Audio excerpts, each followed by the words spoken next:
Hello everyone, this is Alex. I'm recording a video on October 12th. Every day is sort of like a big blur now, and I know it's Tuesday. Yeah, I had the Tuesday menu, so I remember the same menu I had when I first came in here. So it's been 2 weeks since I came here. A lot has changed. My ability to looking after myself, to get dressed, to urinate, to have number two, to have move from bed to a wheelchair have all been developed pretty decently. Yesterday I was still recovering from the urinary tract infection, and today it's basically like completely gone, and my energy and my body has recovered a lot. All the nurses and the doctors were like, well, like, you were so sick on the weekends. I'm like, yeah. But they also see like how fast I bounce back after the right medication. And things are great in that regard. And I think I was mentioning yesterday that I started to pee. Today it feels like the same amount or more of urine. I could pee like much faster, but it's still not like a normal person.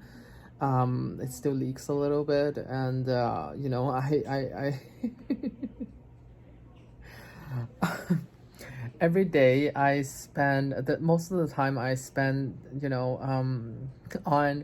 on getting dressed, eat, poop, pee, and just those like basic things to sustain life, and they're the most fundamental and the most important things. Also eat and sleep. So, and physiotherapy. So this is a full day for me, because like for me to urinate it takes like a good 40 minutes easily, and an hour normally to actually like get most of it out. So the function is coming back, but having it, doing it in a controlled way, it's just something that I need to work on. But right now it's just, I just wanted to flush out as much urine as possible so that I don't have to use this. See the little white packages? That's what I use to street cath. So the catheter goes into my penis, and then I do that. It's a big kit because it has a big bag in it, and I normally produce a lot. um, really love this lighting. It makes my face look thinner, and then highlights really well. But anyway, so today I'm pretty happy that I could pee naturally. I could basically do this, but obviously it's not convenient just to sit in bed and just trying to finish everything and then move on to the next session. But I'm managing, trying to rush and push through. Today I was a bit emotional because as the calendar shows that I only have a week to leave this place. And not that I don't want to go home. I do obviously miss my plants, miss my bed, miss my, my deity, miss my living environment, and miss everything. But living alone is very scary for people like us, because there are so many variables, so many things we need to help on. And then at the current course, there's not many things I could there's a lot of things I could do, but there's still a lot more that I rely on. Simple things, just if something is placed far away out of my reach, I have to get someone to help me. And if my shoes are on the ground, I cannot pick it up. I have to get someone to help me. I am able to do a limited number of things, but I can't do most of I need help to do most of the daily things, even like opening the door. I I'm on a wheelchair. Like I don't know how I'm gonna be able to do that if I. So those are the things that I have to rely on people. And obviously right now in New York it's just me and my sister. The hospital thinks my father lives with us, but that's not really the reality. He's back in Vancouver, and so I have to figure something out.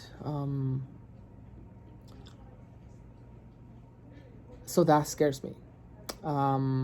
It worries me how I'm gonna live, how I'm gonna be able to cook for myself, how I'm able to do everything, anything. So I don't know. And this kind of fear and frustration has been with me all day today. But honestly, the thing is that, I won't know until I'm there. There are certain things I can plan. I mean, like I could get home care, I could get people to come in, I could get Mario to help me a little bit, I could get George to help me a little bit, my sister to help me a little bit, but still, a majority, the chunk of things I still have to think about how to resolve. Home care is expensive. If I wanted to have like 24/7 stay in home care, it's I think $570 per day, so 10 days would be almost 6,000 USD. So that's quite a lot. So I don't know. I mean, like I may get, for the first week, I may just do that. I don't know. That's a lot of money. I don't know. So I have to figure something out. I have to find some solutions. I can't even wipe my own ass. Like, what am I talking about? So I really need help.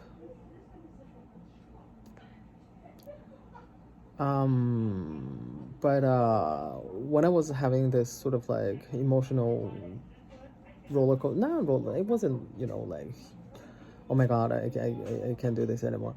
It's more like just, that background worry and concern and fear, sort of like nagging in the background.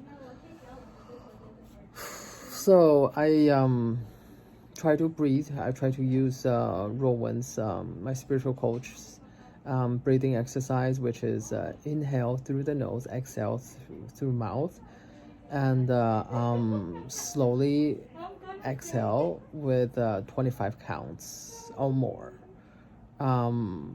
As I do that, my chest sinks into my body, and then it gives me a sense of peace and serenity, and kind of resets my entire body back to a stable state, so that I'm not too bothered by my emotions. And the thing is, we are always sort of like thought that we're always taught, or we will always think that the way we think, the way we feel are just realities, but in fact they're not. They are the combination of I think I've mentioned this before, right? They are the combination of a fantastic memory and a vivid imagination. And when we combine those two together, sometimes they hurt us. Sometimes they bring us stress. They bring us unnecessary frictions in our lives, because when we are fearful, that's the kind of thoughts and emotions that's generated. But that they're not real. They're not real. There are certain things we can plan. There are certain things we could do to help with situations, but just thinking that I'm helpless, not going to be able to do this on my own, I'm not I'm afraid that I cannot do this, I cannot survive after I leave this place. These thoughts, they're not real. I've survived this far with a lot of help, of course, but I will also be able to survive on my own. Probably going to be a little bit hard in the beginning, but I'll find a way. Because when we have to, then there's no other options. So that was sort of like the turbulent part of the day.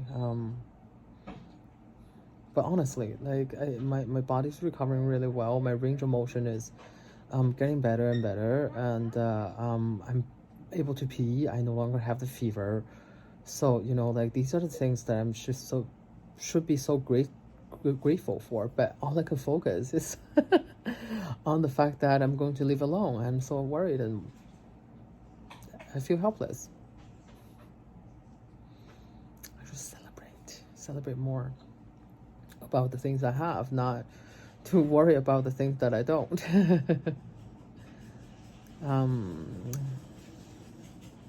So yeah, that's my little journey to, oh yeah, the training, my trunk control, my daily living, sort of like planning to transition into a home life. Those things, those trainings are so great. They're so amazing. Everyone could see that I excelled tremendously in these kind of things.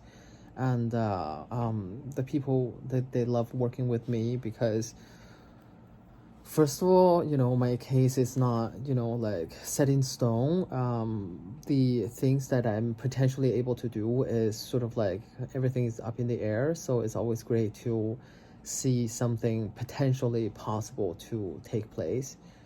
And also, I have a really good spirit. I work really hard with them, and I try to push myself. I try to, do more, and they also love that. A lot of the patients, they don't even feel like they want to do anything. Sorry. So yeah, I should be happy about that. Those things, they do mean something to me. But I do have a lot planning to do. All right, that's it for today. I hope everyone is having a fantastic day. Good night.